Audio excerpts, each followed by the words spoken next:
back to the channel. I recently have done a video unboxing, two unboxing videos. One with the PowerTech 110-inch track and also some Amazon parallel guides.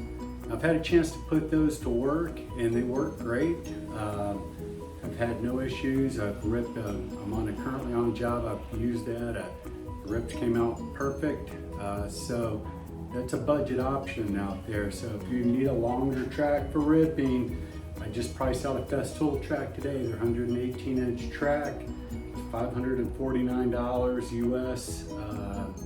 Makita longer, I think it's 118-inch track also, is $350-ish, $350-ish dollars. That PowerTech 110-inch track joined together, it's actually two 55-inch tracks joined together, and that thing was $120, I think, on Amazon, and about the same price for the parallel guide. So for the parallel guides and the track, you're going to pay about what you would pay for just parallel guides from one of the name brands out there. So, you know, if you're looking for a budget option, I don't think any of those other brands are going to work any better. I don't see how they can. I mean, it's mechanics, you know, it holds the track straight and that's it. Okay, so beyond that, the issue has been for me getting repeatable cuts, cross-cutting. And so I've looked into all kinds of options. You know, I scoured YouTube. I keep coming back to the MFT, the multifunctional table with the hinge for your track. So you've got Festool has that, and Craig has that. It's a little out of my budget. Honestly, it's just, I can't, for a piece of MDF with dog holes drilled in it and some aluminum legs, you know, $800 seems like just too much money to me for that. I do like, you know, the innovation that Festool offers, and that's why we have a lot of the tools that we have. They've been a big innovator on things like track saws, and now they've got the domino joiner and their vacuum system. The brand is great, and so they have to make their money back for all that innovation and stuff. I get it. But there's a lot less expensive ways to do things and get just as good a finished product.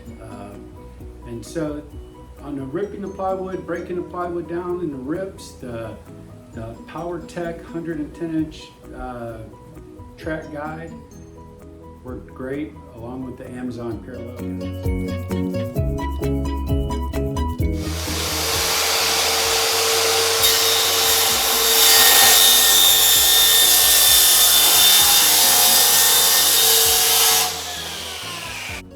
Now for cross-cutting, I'll show you what I've got.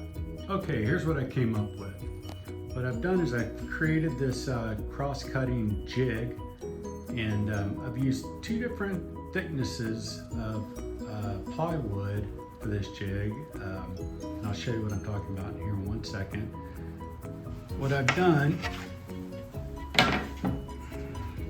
so on my projects that I build, they're generally going to be made with 3/4, really it's actually 18mm or 12mm material. So most of my cuts are the 18mm. I make my cabinet sides, I make my shelves and tops and bottoms and everything out of the 18mm.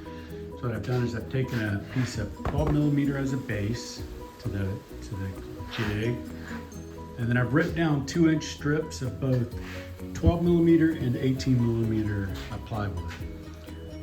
On this side, so this jig is reversible, so I can, if I'm cutting 12mm, it'll use this side. If I'm cutting 18mm, it'll use this side. So the 18mm here flushes out my track or guide rail to the workpiece, right? So it works just like that. The piece just sits in here, rests against the fence, and then I'm using as a stop so I can repeat my cuts without measuring, is Bora edge clamp. This is something I already had. but you could use any kind of clamp for that. You can clamp a piece of wood on there. You can use an edge guide, just use a clamp for the stop. For the stand for the cross-cutting station, I had found this at a local woodworking shop that's going out of business, and they use these stands to display tools. And so I paid $60 for that. It folds out, it's pretty heavy duty, but part of the reason I took it was because it has dog holes, and so I could put dogs here, and then dog clamps over here to hold the jig in place. Again, that's not really necessary. You could use sawhorses and clamps. You could put this right up on a work table, however you do it. Now, sometimes they say it's better to be lucky than good, and in this case, I was lucky because the height of this work stand is actually about 12 millimeters lower than my workbench that I built. So because of that, it really flushes out right here. So I got lucky, but if you wanted to do something like this, you know, there's plenty of ways to support that with sawhorses, you know, with adjustable legs, or you could even have like a material stand. You don't really need to workbench, but for me, to create repeatable cuts, square repeatable cuts, this was my solution.